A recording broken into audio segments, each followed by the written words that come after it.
That's good, son. Well, the pain I feel in my knees, that's good. Yeah, that means you're growing. Okay, so you're saying the growing pains. The growing pains. Now, Okay, now there's that's a one thing. difference when you swell. You go to the doctor and you didn't bump your knee and it swells up, gets bigger. Okay, It's a type of growth. It gets bigger. but that's from trauma. That's from trauma.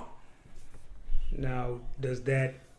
But sometimes it takes a traumatic experience to change a person's or adjust a person's approach and behavior to things. But what happens when you go to the doctor and you have that infection? What does the doctor have to do? He has to give you Diagnosis. he has to give you some penicillin, some Steroids. antibiotics, and different things to take the swelling out.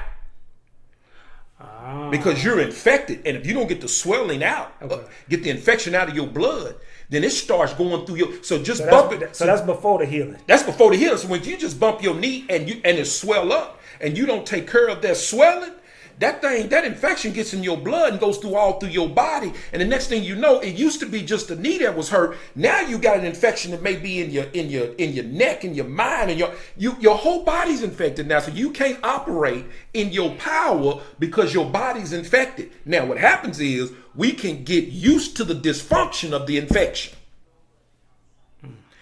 And some people, just like people who live with hypertension and diabetes, they learn how to live sick.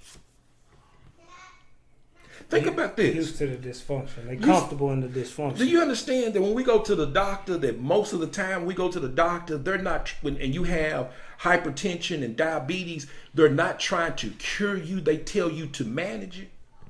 That's some messed up way of thinking. Yeah, that's a different. But when you But go that's, to that's business though. But so we have to decide. Oh, the business of managing the pain is what we done adopted. Absolutely. And guess what happens? We start living our life that way.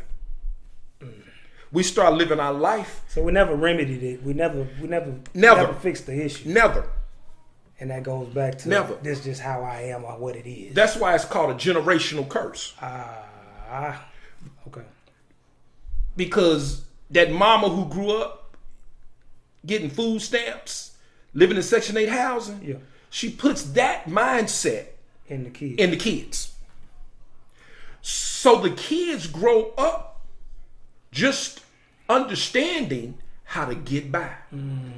It ain't never about thriving, it's about surviving. So we teach our kids how to survive instead of thrive.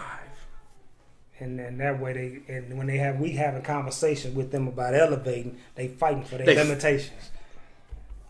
It don't even make it don't mean because I got all that. I can't because these bills are due, and I can't because okay, you can put a plan or a situation together that'll elevate your life, but they don't have time because they're so used to dealing and living in the dysfunction, operating in dysfunction because they just operating in what they've seen.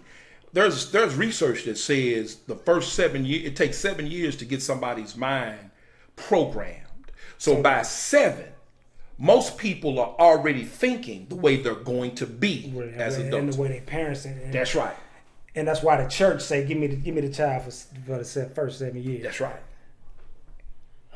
So somebody will say, well, Steve, so how do we change that behavior? Yeah, right?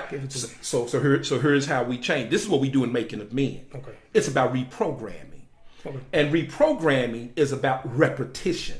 So that means the more I do something. So we're not talking about reading and learning. Right. There's a difference. Because there's no application in that. You just we're talking about repetition that changes habits. How do you change a habit? Repetition. Just keep doing it over. So that means if I keep saying to that kid, man, you great.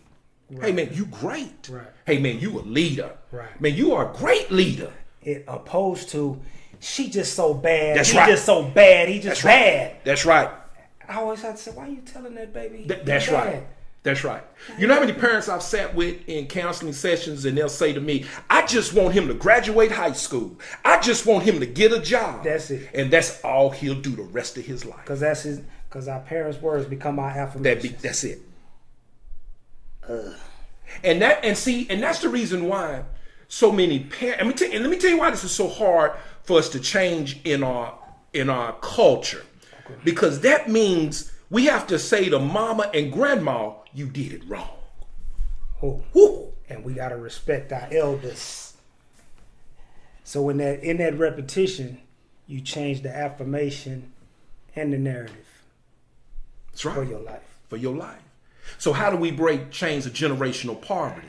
That's how we change it. So that means that I have to now not do what my mother, and look, my mama loved me. Right. She just did what she knew how to do because that's what was done to her. And that was the education they had. That's the education they had. Right. So now it's my responsibility as a father now to come along and build my children and say, this is not about you just graduating high school. Baby boy, I want you to graduate college. This is not about you getting a job. It's about you. I want you to have a career. Or a business. I want you to own it. Right. So it's a mindset. And see, we don't do that in our community. But we don't know to do that.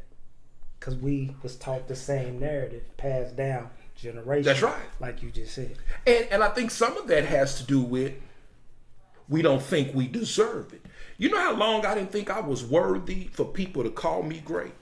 You know how long I walked around questioning my worthiness, which kept me from elevating to the next level? You know that's church too. Because what are they saying?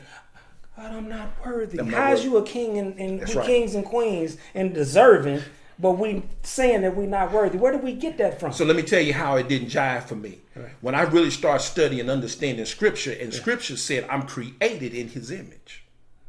Which is, I said, how the heck can I be created in His image and be great and not be worthy?